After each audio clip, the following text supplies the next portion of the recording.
nakikikain lang, pero pagkatapos niya kakain, hugas daw siya ng pinggan. Ang bait talaga. Welcome to my vlog. Siya si Matmat, mabait na bata. Ayan. Oh. Ano masasabi mo, Mat? Wala. Magligpit lang din siya ng pinggan tapos maghugas, oh, guys, oh. Tingnan mo, bait-bait talaga ni Mat. Super.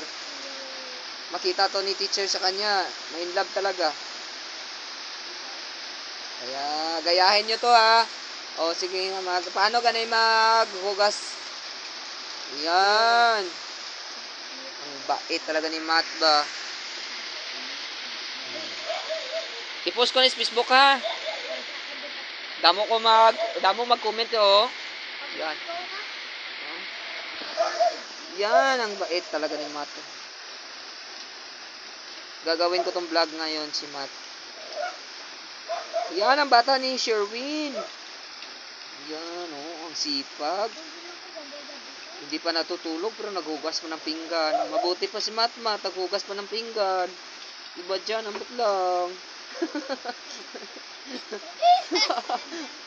Dyan lang, chill lang. Pero si Matmat ang bait. Ay, super talaga. Sana ganito yung mga anak ko, no? Hindi na kailangan na, hindi mo kailangan utusan. Kusa siyang maghuhugas ng pinggan pagtapos niya kumain. Ang galing talaga, oh. Kaya guys, hanggang dito na lang, oh.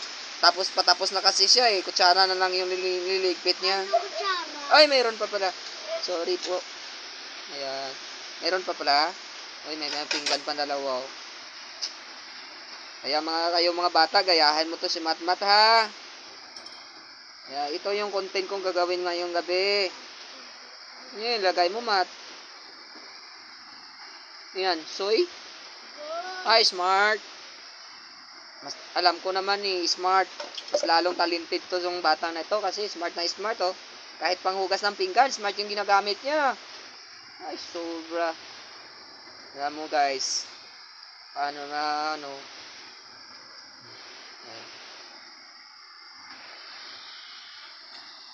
Agakot talaga to si Matt ng 1 million views.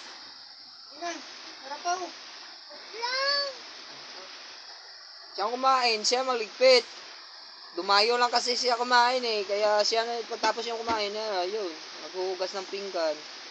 Ang bait talaga. Buisit. Buisit.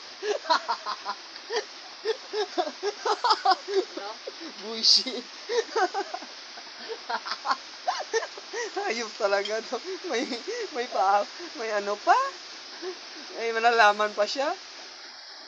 Ayan. Ano pala yan? Kontra gusto pa na yung paghugas ng pinggan. Ubus yung smart. Nalagay na sa ulo ni Matmat. Kaya sobrang smart niya, oh. Okay, tapusin ko na tong vlog, oh. Ito na. Thank you, guys. Smile sa. Yan.